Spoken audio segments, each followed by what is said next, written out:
I think to take a few moments and to understand that sometimes we need to look at a few things as if we're, kind of have a beginner's mind, like as if we are tasting it for the first time, as if we are having it for the first time. Almost like a child with a curiosity in you. The day we introduce these high fat, high salt, and high sugar foods, there is a change in the neuronal process that starts to happen. It starts to work as a kick. So it starts to activate these dopaminergic neurons, and it's like a reward.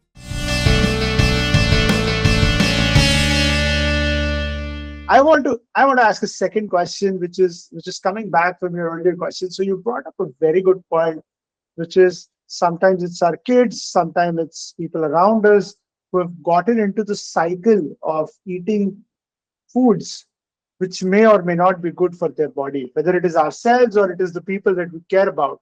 And most often, even when we neglect to see ourselves, we can often see people whom we deeply care about indulging in something that we know may not be the best thing to do for them, right? Which, in case for you, was the kid, right? So I want to ask this time from Dr. Saumya first and then get your viewpoint on what Dr. Saumya says is that how do you actually break the cycle? You're into the cycle, right? It's formed already. The habits are there, the tastes are there, neuroplasticity has changed. How do you break the cycle step by step? And Dr. Saumya, while you answer that, please give tips to me, our audience on this call, and our audience on the podcast is how they can break the cycle in their life. Right. I'd like to tell you a story here, a little story here, which is a tale that whenever we talk about mindfulness, we talk about this. So, which is there is a man who's riding on a horse, and this man starts from his home and he's riding on the horse, and the horse is, the speed increases, and he passes through the field, he passes through different houses, and he passes through a marketplace, the second marketplace. Now he's passing through another field, and the horse is really speeding up. Now, one of his friends looks at him. He's in the field that he's crossing through. And the friend looks at him, and then the friend asks him, "Where are you going?" And this person says, "Well, I don't know, ask the horse where I'm going." So essentially, the idea behind this story is, I think that's how we're really living. It's almost on autopilot in this fast-paced world. Now you can kind of symbolize anything, or you can just relate anything to the horse. Sometimes it is a habit, sometimes it is life, sometimes it is the pace of life which is just taking you, and you're almost like, I don't know, ask life where it's taking me. So I think we've started to live in a way that we're so much into our minds that we almost forget that we have a body also, and essentially forget to tune into the different signals from our body. So to answer your question, Raman, that sometimes it's the habits. The horse is the habit, and it's just taking us, and we are just operating on that autopilot. So to really, first of all, I think there's a sense of awareness that needs to develop. That is the current pattern something that is nourishing you, that is helping you, or that is serving you? Are you able to really, since we talk about mindfulness and mindful eating, I think the whole experience starts even before you start eating. So when you sit at the table, do you ask yourself, am I eating because I'm hungry, or I'm eating because I'm bored, or I'm eating because I'm using food to fill some other void or to fill some other gap? So I think it starts with that moment when you're able to really be aware and ask yourself some difficult questions. And when you start answering those, you understand that there are patterns that need to change. Now, whenever you change patterns, understand the mind and body will react with resistance. You will not like it, especially in the first few days, you're not going to like it. But it is the whole aspect of eating with intention, or creating patterns where you're able to really tune into the signals from your mind and body and then make more informed choices which need to happen. And when that happens, you'll be like, I don't have the time, I'm too busy, or this is too inconvenient, or I don't know where to start. But it's on those days where you're feeling the most busy or the most drained out or most exhausted that you need this pattern, or you need to start with this, because this is what is going to really nourish your mind and body.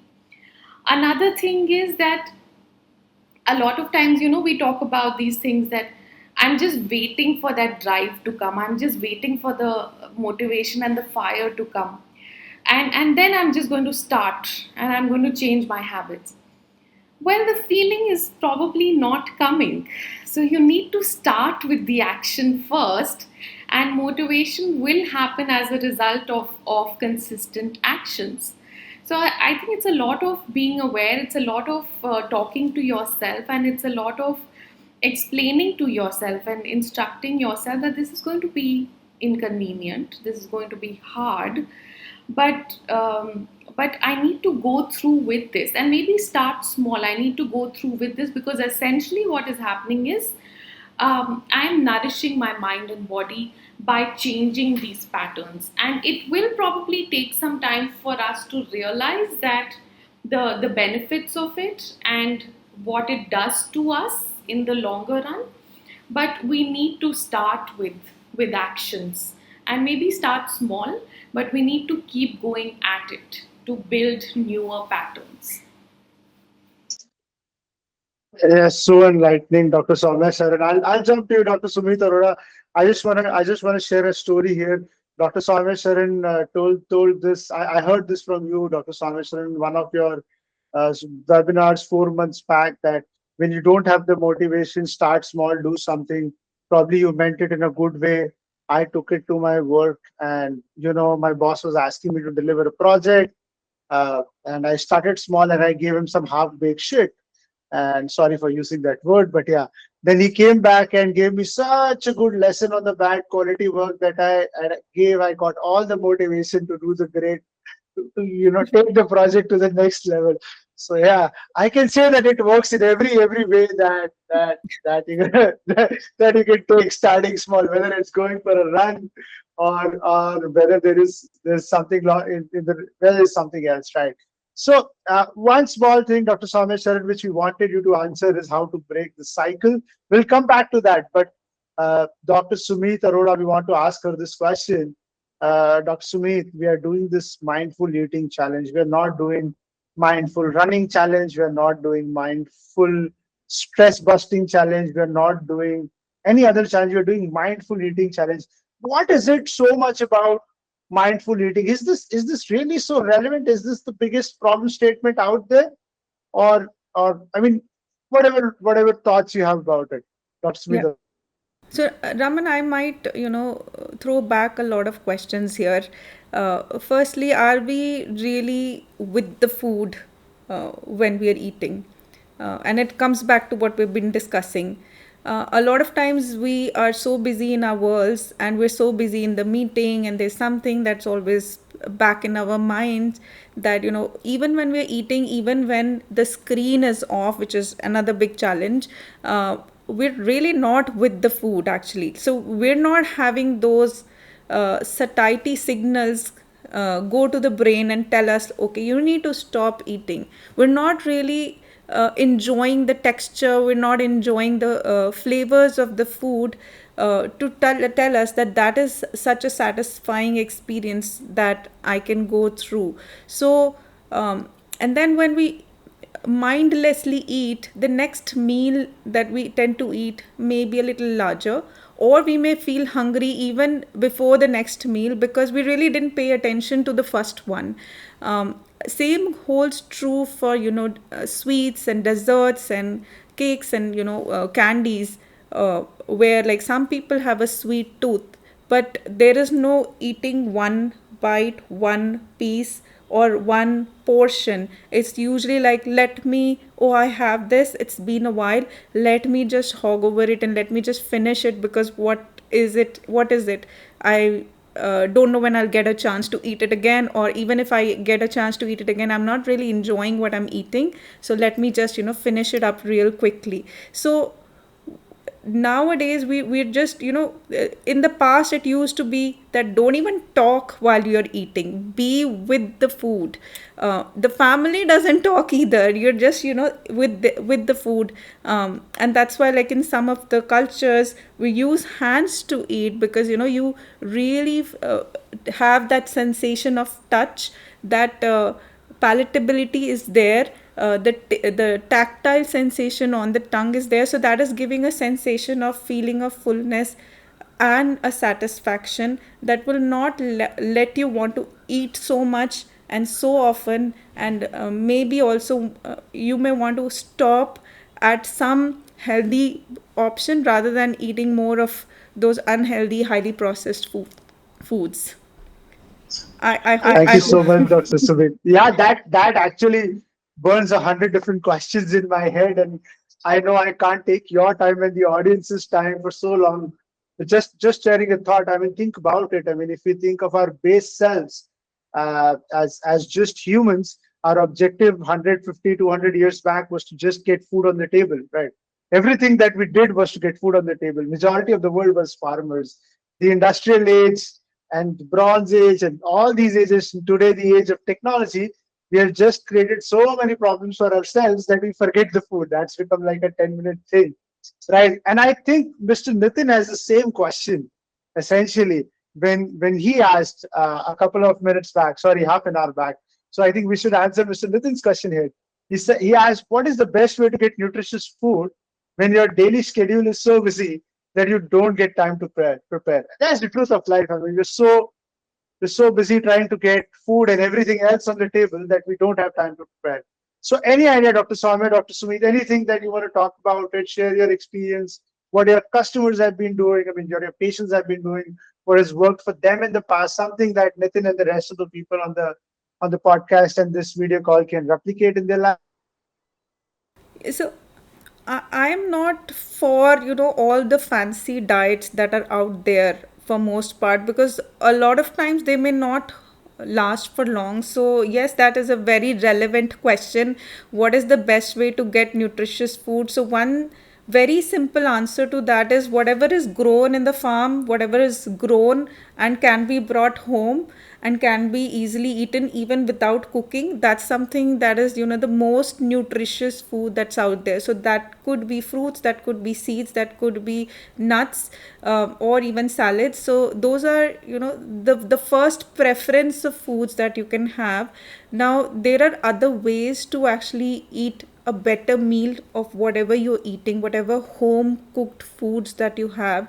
And if we just follow some basic rules on to, like, having portion divided into, like, majorly the portion of eating should be with the vegetables and salad, followed by protein and then carbs, and we keep that meal order and sequence whereby we eat the salad first, eat the protein later, and eat carbs. Automatically we regulate our diet significantly, and in between snacking options should be majorly fruits and seeds, and that should really take care of major part of your nutrition, and you don't need to go really fancy.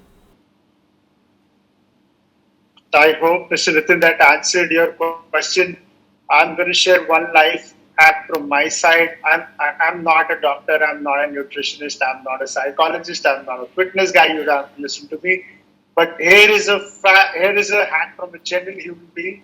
So my problem is that everybody in my house is a vegetarian except for me, and they are okay with not having protein content in their diet to the tune of 1 gram of body weight. Me, I need to consume about 60, 70 grams of protein a day. So the way I solved is that I've got every Sunday I get like 1.5 kgs of chicken breasts. I cut them down. I take half an hour to spice them and get them ready. Then I've got these boxes, and I divide them into 120 grams or 130 grams, 120 to 150 grams of each, and I keep it in the freezer. Every day, the thing is just take one box out, whatever shallow fry, grill, whatever way you prefer, and then that goes in with one of the meals. I get my grilled, fried, shallow fried, whatever form of chicken, and I get my protein, and nobody has to do any hard work for it. It's just me doing my thing on a Sunday for an hour. And to an extent, I love that period. I mean, I watch a podcast or listen to some music, things that I love. It's become a pocket of control for me, as Dr. Saumya Sharan would call it. Right. So if anybody has any other questions, we can take that. Otherwise, we have like one final question to Dr. Saumya, the psychologist, before we wrap on. So I'm going to request anybody who has any questions to type in the chat, unmute themselves and ask whatever they're comfortable with. This is not really a question, but a comment on how to manage time or whatever. How to make sure you're eating healthy with the paucity of time. I have, So Raman, what you suggested is sort of meal prep, right? And I have come to the idea that I'm actually okay to and even happy to repeatedly eat the same quote unquote boring meals. So that I don't have to each time think, oh, what should I make now? And then go source that. If I predictably eat the same meals, so my first meal of the day is almost always, 3 eggs with a small side of beans along with kimchi. And I can do that for 15-20 days without really getting bored. But that's me. I understand some people seek variety. But to me, that's tasty enough and nutritious enough that I can eat it day in, day out. And it's almost like autopilot. I can get that done in no time and, move on. That's fantastic insight that you shared, Virendra, right? So just one more point on the chicken, right? So what my brother did was that, younger brother, right? So he got 5 sauces, different kinds, like one barbecue, one chipotle, and a bunch of other, one honey mustard, one said he get at Subway, right? And then we used to have like 5-6 separate days, 5-6 different sauces. Essentially the base ingredients being the same, right? To bring in a little bit flavor. Yeah, that's just us brothers trying to make the most out of what we have. My last question, and we're going to wrap this up, right? So my last question is to Dr. Saumya. Dr. Saumya, this is for the participants of the Mindful Eating Challenge, right? And we are stuck in the cycle, right? We are stuck in the cycle of our dopamine. We're stuck in the cycle of other places where we can't get rid of certain things. So what are the 3 most actionable tips from your side, right? 1, 2, 3. These are what we can do to eat mindfully. 1, 2, 3 to break the cycle for. Right. I'm glad you asked that, Raman, because I've been really wanting to share the tips related to mindful eating. I think one of the things that I'd like to say is, people come and they keep asking that, what do I do? How do I change this?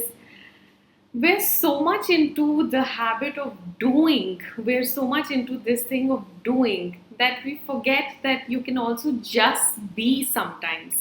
There's being and then there's doing. We always feel like I'm stressed. What do I do? I want to break this. I want to really feel relaxed. What do I do? I want to feel better. What do I do? Sometimes you've got to just slow down and do nothing. So when I tell people that, sometimes you just have to do nothing to deal with that sense of overwhelm, and they say, how do you do nothing? So the three essential tips that I'll say. 1, slow down. Slow down wherever you are. Take a pause, even if it's for a few minutes. Just slow down and just spend some time with the food, or with that glass of water, or with that first bite. Second is try and use all of your senses, whether it is the smell, what does it smell like? You take it in your hand. If you're eating from your hand, what does it feel like? What is the texture like? When you get bringing it close to your mouth, do you have that sensation of salivation? What do you see? The colors you see, the shapes that you see. When you put it in your mouth, the sensation of chewing, how is it feeling? I think use all of your senses. That's my second tip.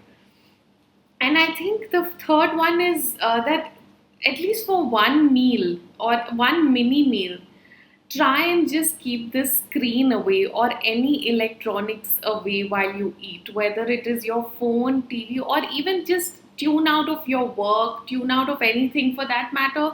Even if you're trying to listen to something, just tune out of everything and just stay present with the food.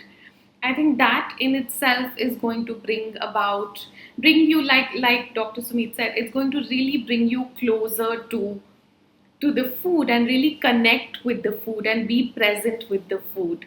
So I guess these are my top three tips, that just slow down and keep your screen away and use all of your senses. I guess that's how you start. And that's a wrap. Thank you so much, Dr. Saumya Sharan and Dr. Sumeet Arora, for taking the time to do this. To the audience listening to us worldwide, thank you so much for listening to us. If you want more such content, don't forget to hit the subscribe button.